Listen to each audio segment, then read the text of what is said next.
Hi guys and welcome back. So today's video I'm doing a little watercolor piece and I wanted this one to be a little bit festive, and it started out more so, and as it went it kind of pulled away from it, and in the end I feel like it came back to that. So basically there's kind of this path that this piece took that eventually led me to a piece that I do like. But first off, you'll probably mention that or notice that there is a little bit of a difference in the editing for this one, and I'm just starting to look for new ways that I can edit things, add a few different details. I'm just looking forward to being a little bit more different and creative and try different things out in different videos as far as the editing goes and what I'm showing you guys. So coming up, there's probably going to be a few little tweaks and changes, and I'm not ready to stick to one over the other or necessarily move entirely away from the way that I have always been doing it. Basically, it just means you might see some changes, and I'm looking forward to having fun with the editing and being able to be a little bit more specific to the piece and all that stuff. So I'm really excited about that, but we can get into this piece specifically. So at the beginning, I did want this one, like I mentioned, to be a little bit festive. I didn't want it to be directly very Christmassy, and I didn't want it to look like it specifically belonged to the holiday, but I did still want it to kind of have that energy and that joy and a little bit of that color palette. And it started out that way. I feel like the line work definitely reinforced that, and my colors, the color schemes, the color comps that I did definitely went with that look. But as I was working on it, it kind of got away from me. I knew what I wanted to do, but there were some areas that I had done in the color comps that as I was starting to put it down into the final form, it ended up being just not quite as the way that it looked in the color comp.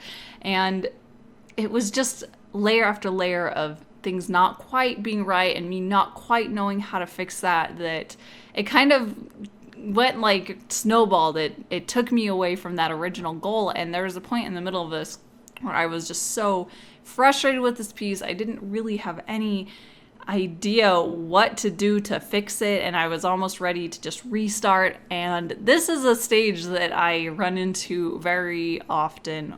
It's definitely a very common occurrence for artists to have an ugly painting stage where you get to a point where it doesn't look right, it's not working, and really it's just a point where I need to push past it and move on to the next stage and just find ways that I can just keep moving forward and keep finishing the piece. And there have been a lot of pieces that I've done that I've had that like sinking feeling of this is not right. And a lot of those pieces in the end I'm actually totally in love with, and not like in a wow, it could have been worse but I'm okay with it kind of way, but in a like this is actually really what I intended, it's what I like. So basically I'm just trying to like make myself learn that to not get like shoved down in the depths of these thoughts, to let him overwhelm me with this like negativity or this idea that I can't fix this piece or that this isn't working. Because I think a lot of times too is where it doesn't always look exactly like the start. I start thinking that it looks totally bad, but it doesn't look bad, it just looks a little different. And that's kind of a thing that I'm struggling with right now with a bunch of pieces actually, is just finding a way to look at it at the point that it is now and figuring out what I want to do with it, and to not let myself get frustrated or give up on it just because it's not exactly what I kind of had in my head. And I will mention the line work that I did, I used microns and brush and ink. So I kind of tag teamed those. I just chose the one that would work the best. And also while I was working on the line work, I realized when I was doing her hair that everything was a little bit, there was just too many lines of similar weight happening in a very small piece, and I was worried that it would get very overwhelmed by all of these strands of hair and the way that it was building up on that. So for the more further back layers, I actually went in with a much finer nib so that I would have those more like they were in the background rather than part of the foreground. And that really helped push it back, and it helped lighten the line work so it wasn't too clogging or overwhelming with that. And here's the part where I'm starting to put down paint, and I'm pretty sure that I did show the color comp, so you can see the one that I based it on, and started moving forward with. And I think that what I should have done was I should have done a larger version of this. As far as a color comp, I mean, I should have done a larger color comp to make sure that I had all of the colors completely figured out, because I had the basic idea overall what I wanted it to look like. But once I started working on the piece itself, I think one of the things that kind of pulled me away from where the original goal was is that I had a lot of different colors that were like on their own and different color values that were kind of fighting against each other, so there wasn't a harmony throughout the whole piece. Since I didn't want this to actually be a very festive feeling, I did her mitten a red color, but it was the only thing that was red in this whole piece, and it didn't fit in like a puzzle. It was this one piece that was standing out a little too much.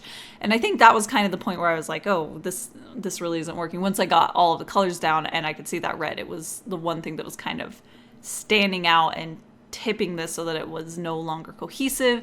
And there were a few layers that I did where I tried to put a glaze over the entirety of most of her, not including her skin, to try to bring it back to one harmonious kind of color palette, so they would have this base color that would help bring them together. And it kind of worked, and I think that I ended up doing a lot of different layers, and I think that there was just a point where I was overthinking this and just put too many layers, and I just overworked this piece a little bit too much, where I would see it and I was like, no, that's not quite right, and I do another layer, that's not quite right, so I do another layer. So I think that it could have been a little bit better if I had reeled in my thoughts and tried to be a little bit more strategic, but that's just the way some things go, is sometimes I get to a point where I'm just more reactionary than thought out. But yeah, like I did mention, the end of this piece I am really happy with. So this is all just kind of the process that takes me from the beginning to the end, and this one just had a few more ups and downs of it not quite going exactly what I wanted and then finding a way to make it work the way that I want it to.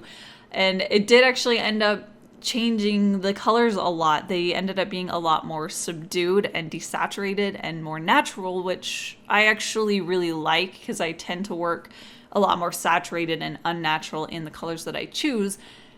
So this one actually, I was pleasantly happy with the way that it did turn out, where everything was a little bit more like it might be in real life. And it was fun to see that kind of effect in my own work, where I did have this more real looking thing. And her hair does end up being kind of this like mid-tone brown color, and I really love that, because I almost never paint like brown hair or blonde hair. I gravitate now to more unnatural colors. So this one ending up into kind of a really pleasant natural looking color was really a very happy accident in a way, where it just one hair color to another, it ended up that way, and I really liked that. And then the mitten ended up being a very subdued kind of burgundy color, which fit a lot better with the different things going around.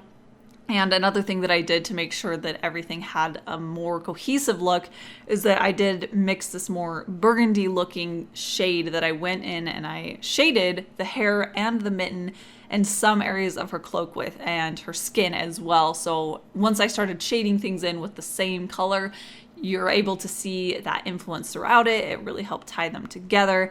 And yeah, I'm actually really happy with the fact that they are more subdued and they're brought down in saturation from all those layers of colors to the point that it does have a little bit more of that look. But all the colors that are happening in here, at least in the final end, are desaturated kind of in the same way. They have that same level of desaturation over the whole piece, which I really actually find very pleasant to look at. So I'm happy that it did end up into something that I normally have thought of or pushed it in that direction. And yeah, I like that. But that is pretty much it for today's video. I am really happy with the final result. I actually like looking at it after I'm done, which is kind of the thing I strive for with all of my pieces, and I don't always get there. But for this one, I really like the end. And I like that it was something totally different than what I had in my head when I started. But I do feel really, really happy with this one. And as usual, the original is available at my shop. So if you wanted to own an original from me, you can check out the link right in the corner of this video. And there's also a link down in the description. And as usual, I have all the links to all the tools and everything that I use down in the description as well.